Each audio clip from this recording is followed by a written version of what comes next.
Hi there. Real quick before we jump into the episode. If you enjoy this episode, or any of the other episodes, be sure to give us a follow or subscribe. It would also be great if you shared it with a friend, or better yet, left a review so others can know how awesome it is. Thanks so much. And now, the episode.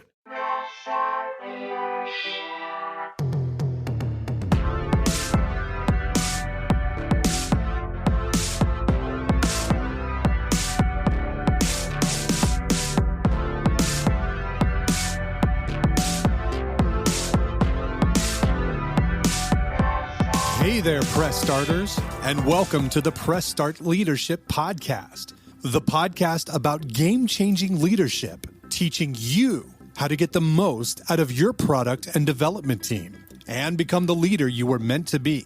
Leadership coaching and training for the international game industry professional. Now, let me introduce you to your host, the man, the myth, the legend, Christopher Mifsud. Welcome back, Press Starters. On this week's episode of Press Start Leadership Podcast, we'll be discussing how to get your ideas off the ground and the importance of uncomfortable conversations. First up, the simple guide to getting your ideas off the ground. Start small, prove it, build a business case. The simple guide to getting your ideas off the ground. In my career, I've had people come to me with great ideas that they were unable to use because there were too many twos.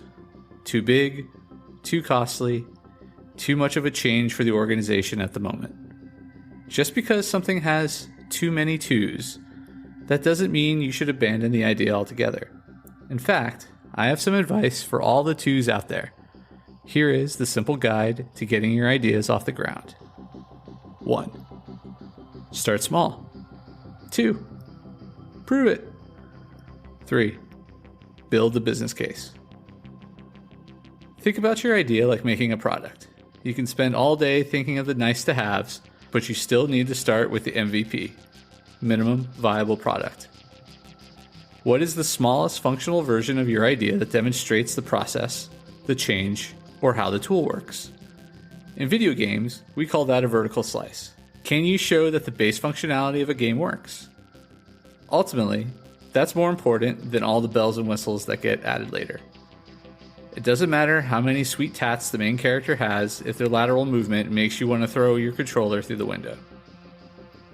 You can apply this thought process to almost any idea. Let's say you have a great leadership training idea for everyone across a global company. Now, what is a smaller abstraction of that idea that demonstrates the results you're looking for, but can be leveraged as a business case on a larger scale? Just like in a video game, program your character's basic punch before their special combo. So start small. Maybe, instead of starting with everyone across the global company, you pick a single location and use a select group within that location. 1 up.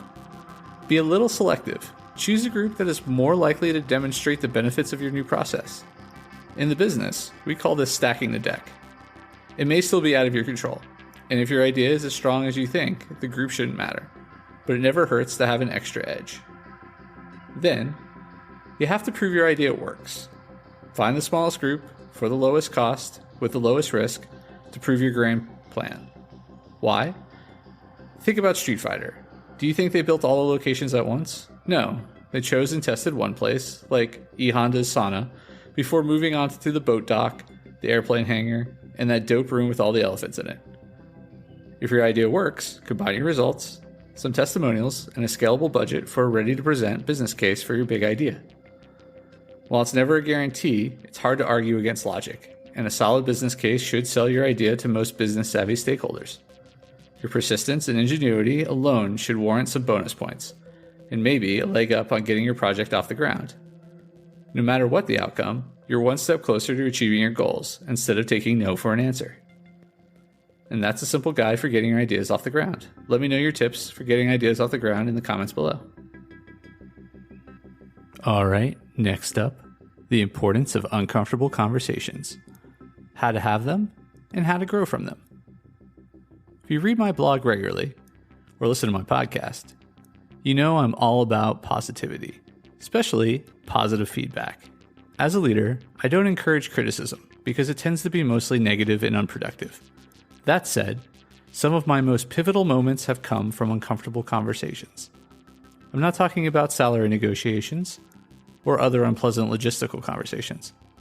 I'm talking about open and honest discussions about behavior and performance from friends, peers, and leaders.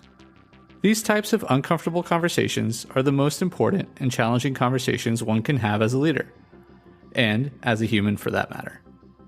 I've participated in a number of uncomfortable conversations in my lifetime, and the productive ones have a few things in common. Their focus is purely on the situation or behavior at hand. Their sole purpose is to improve the situation or behavior, and they are open and honest communication that is maintained throughout. I discuss these lessons and other tips for becoming a better leader in my free ebook, 5 Heroic Leadership Skills. You can find a link in the liner notes.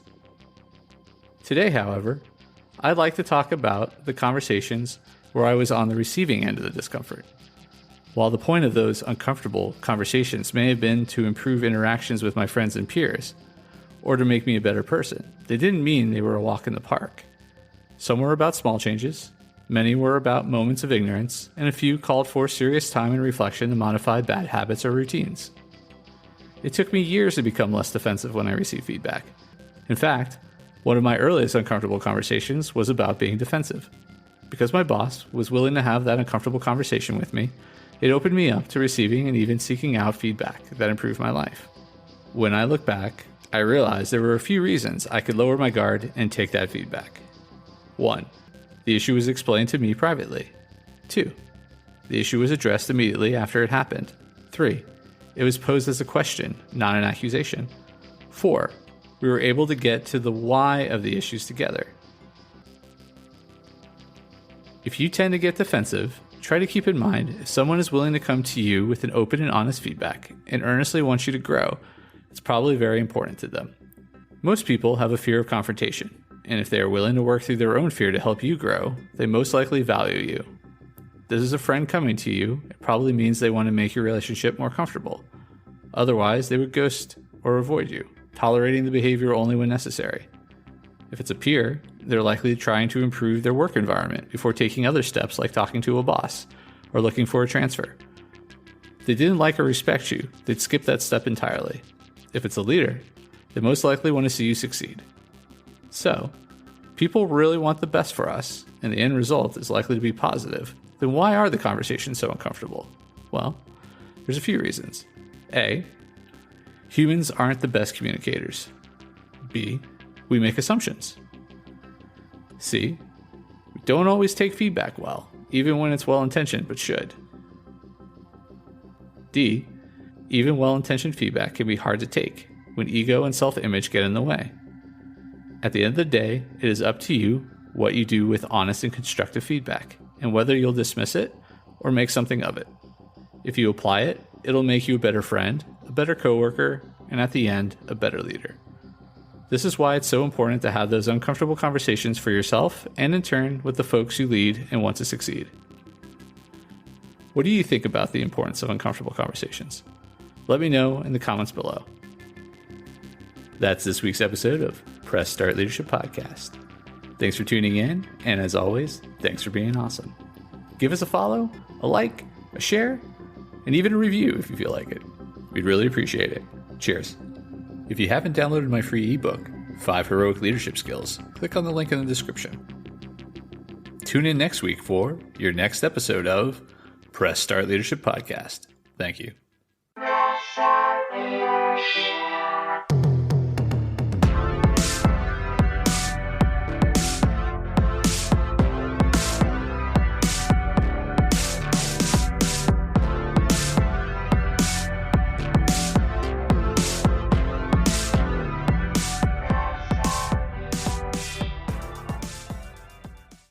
Oh, hi.